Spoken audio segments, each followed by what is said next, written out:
Gaspard Koenig, bonjour. Bonjour. Bienvenue à la librairie Dialogue. Alors vous venez aujourd'hui nous présenter La fin de l'individu, voyage d'un philosophe au pays de l'intelligence artificielle, un livre paru aux éditions de l'Observatoire, dans lequel vous nous conviez à un tour du monde, à la rencontre de plus de 120 professeurs, entrepreneurs, intellectuels, politiques, artistes et même un magicien, qui tous travaillent en lien ou portent un regard éclairé sur l'intelligence artificielle. Alors au fondement de votre voyage, une question cruciale et urgente: quel avenir pour l'individu et ses libertés à l'ère de l'intelligence artificielle? Alors avant tout, comment est née l'idée de ce voyage et en quoi l'intelligence artificielle intéressait le philosophe que vous êtes? Oui, moi depuis plusieurs années j'écris des livres de voyage, mais qui sont en fait des livres d'expérimentation, où j'essaye de mêler une forme de reportage quasiment journalistique avec des réflexions plus philosophiques. Et pour ça, je vais beaucoup sur le terrain, en partenariat avec le journal Le Point. Pourquoi ça intéresse un philosophe? D'abord parce que c'est simplement un sujet contemporain. Enfin, on voit bien que c'est une révolution technologique qui est en train de changer beaucoup de choses dans nos sociétés, dans la manière dont on vit, dont on communique les uns avec les autres. Mais il faut faire cet effort pour ensuite confronter les concepts, les idées, les philosophies politiques à l'émergence quand même d'une technologie qui bouscule nos sociétés, comme l'ont fait d'ailleurs les grands philosophes de la révolution industrielle qui étaient sur le terrain. Adam Smith était à Édimbourg, Karl Marx était à Londres, ils voyaient ce qui se passait et ça leur a largement inspiré leurs œuvres.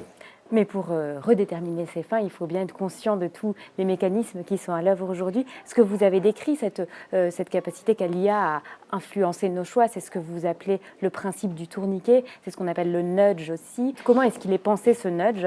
Selon quelle philosophie? Parce qu'on sait pas forcément. Voilà, alors ce qui est intéressant, c'est qu'effectivement, il me semble que, comme souvent, la technologie s'inscrit dans un certain cadre intellectuel, et qu'aujourd'hui, on voit apparaître un consensus académique, notamment aux États-Unis, à travers des disciplines qui peuvent regrouper la psychologie, l'économie comportementale ou les neurosciences, et qui tend à démontrer que le libre arbitre est une illusion, que les choix conscients sont toujours déterminés.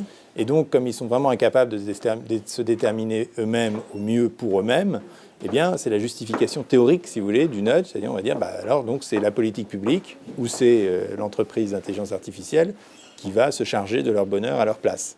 C'est pour ça qu'il me semble que l'innovation juridique qui permettrait de généraliser cette attitude et de la rendre, disons, de l'universaliser, c'est, encore une fois, la propriété privée des données qui permettrait d'inscrire en amont chacun nos critères.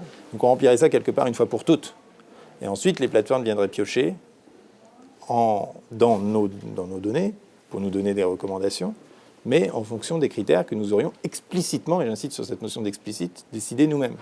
Cette notion de propriété des données, c'est une notion qui est débattue aujourd'hui, qui est très importante, qui nous semble presque évidente pour nous, Européens, mais on se rend compte qu'en fonction des cultures et des sociétés, le rapport à l'intelligence artificielle n'est pas du tout le même. En Chine, par exemple, ils ne sont pas du tout sur ces questions de vie privée, de protection de la vie privée. Au contraire, le confucianisme va très bien avec l'intelligence artificielle. Alors, quelle place est-ce que l'Europe peut avoir dans cette nouvelle géopolitique de l'IA qui se dessine, selon vous? Je pense qu'on n'a pas le choix. Il y a un discours assez dangereux aujourd'hui, qui est de plus en plus répandu et qui consiste à dire oui, mais l'Europe est trop naïve, les Américains et les Chinois constituent des géants, et nous, on est là avec notre droit de la concurrence à éviter ce que des grandes entreprises de l'IA ne naissent.